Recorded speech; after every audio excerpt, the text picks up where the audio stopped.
Danish கேம்பிட்டில் queen drop ஒன்று இருக்குது. So நம்ம அதை பார்க்கலாம்.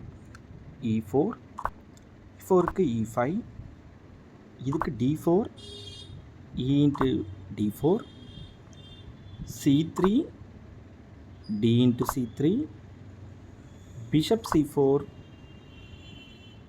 C into B2, Bishop into B2, இதுக்கு D6 ப்ளே பண்ணுறாங்க.